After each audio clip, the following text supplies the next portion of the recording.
village square of Ozala was silent, except for the distant cries of the people.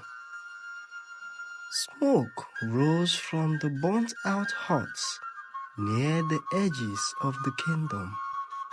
Nobody could say who had done it, but everyone blamed the prince because of his nonchalancy.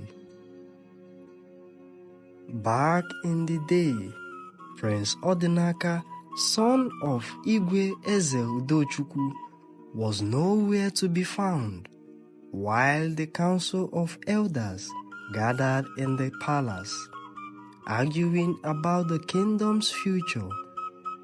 The young prince was deep in the forest, throwing stones at the trees. "I don't want to be king," Odinaka said to himself repeatedly. "They can argue all they want. Let someone else wear the crown." Odinaka had always been restless. He hated the weight of royal life, long ceremonies, the endless proverbs, and the heavy expectations from the people. He would sneak out of the palace at every chance, hiding in the forests or the bustling markets of Ozala, where no one treated him like a prince. But this time, his rebellion had gone too far. Odinaka was not born rebellious. As a child, he was curious and full of laughter. He would follow his mother, Lolo Ugochi, through the palace gardens, asking endless questions about the trees, the birds, and the stars. The elders often said he was too inquisitive for a prince. They wanted him to focus on his future role as king, but his mother encouraged his curiosity. A king who does not understand his people and the world around him cannot truly rule, she would say. Everything changed when Lolo Ugochi fell ill. Her passing left a hole in Odinaka's heart that no one could fill. The once lively prince grew distant and quiet. He avoided the palace chambers where memories of his mother lingered and began spending more time alone in the forest. Over time, his solitude turned into defiance. He rejected the teachings of the elders and ignored his father's advice. The more the elders scolded him, the more he pushed back. "I will not become a pawn for your proverbs and politics," he once shouted during a council meeting. From that day, many in the palace began to see him as unfit for the throne. And so does the whole villagers. Then, trouble began when a strange man came to Ozala. His name was Dikeogu, and he claimed to be a trader. He carried rare wares, golden bangles, knives that shone like the sun, and fabrics no one had ever seen. The villagers gathered around him, fascinated, the very moment he entered the market square. What they didn't know was that Dikeogu was planting seeds of chaos. He whispered to the warriors that the king was weak and could no longer protect the kingdom. He told the farmers that the palace took too much of their harvest.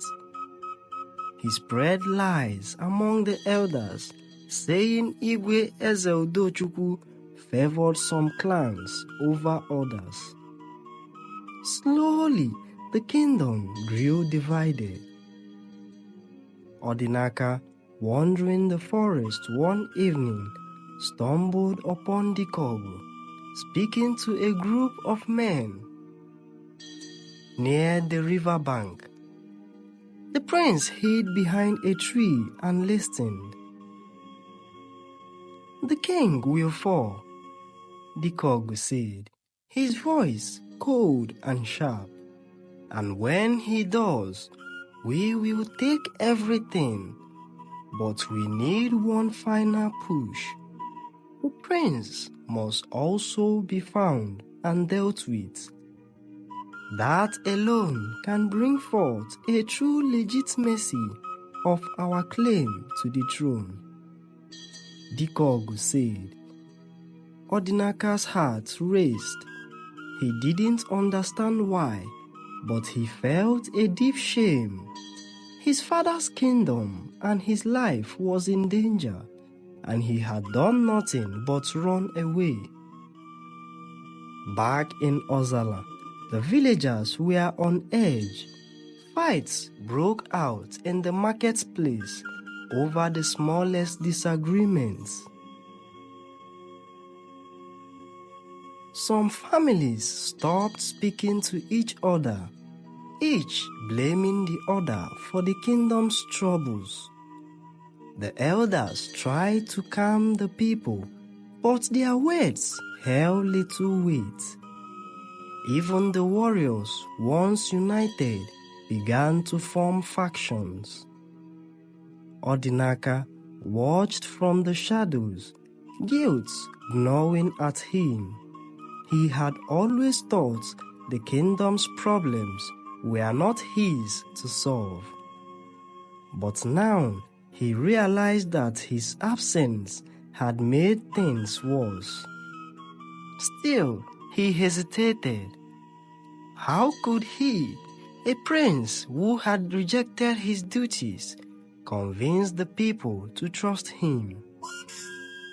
Odinaka sees that as a very big task only him can handle. The next morning, as the villagers argued in the square, Odinaka appeared, covered in mud and leaves from the forest. "Dikeogu is a liar and a traitor," he shouted. The people turned to him, shocked. The prince, who they had all dismissed as lazy and selfish, stood tall and defiant. The crowd began to murmur. "What proof do you have?" one elder asked. Odinaka held up a shiny golden dagger. "I found this at the river bank, where he met with the warriors. He is planning to divide us and take the throne." The people murmured once again, unsure of what the prince was really saying. But just then, Dikeogu himself appeared, his face dark with anger. He tried to deny the prince's claims, but the villagers began to surround him. Their suspicions now turned into certainty. As the golden dagger which he always had is no longer with him,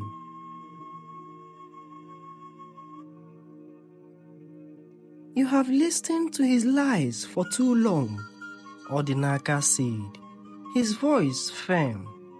"Look around you. We are fighting each other because of him.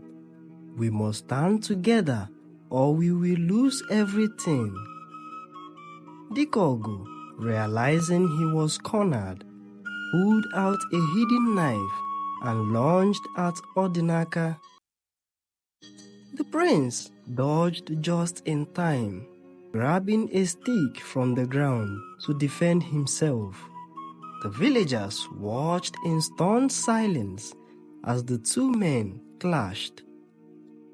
Though Dikeogu was stronger, Odinaka's determination gave him an edge. With a final blow, he disarmed the traitor. The elders held a meeting and issued an immediate decree. He was banished and would be killed on sight if he ever returned to Ozala. The warriors seized Dikeogu and dragged him away. The villagers erupted in cheers, their trust in their prince restored. With Dikeogu gone, the people of Ozala began to rebuild. Odinaka walked alongside them, helping to mend broken hearts and settle disputes. He listened to their stories, their struggles, and their dreams. Slowly, the villagers saw not just a prince, but a leader who cared for them. Igwe Eze Udochukwu, proud of his son's transformation, stepped back from many royal duties, allowing Odinaka to lead. The young prince proved himself wise and compassionate, guiding the kingdom toward unity and peace. One evening, as the sun set over the village, Odinaka stood in the square and addressed his people. We have faced so many challenges, but together we have overcome them. Let us remember that no matter how different we are one family. Unity will always be our strength. The villagers clapped and cheered, their hearts filled with hope. The moral of this story reminds us that unity is strength. Divided, people of Ozala almost lost their kingdom, but together they rebuilt it. Responsibility matters. Running from problems doesn't solve them. Odinaka learned this and changed his ways. Listening heals. A good leader listens to their people as Odinaka did, earning their trust and love. Stories like these remind us of the power of unity and the importance of stepping up when it matters most.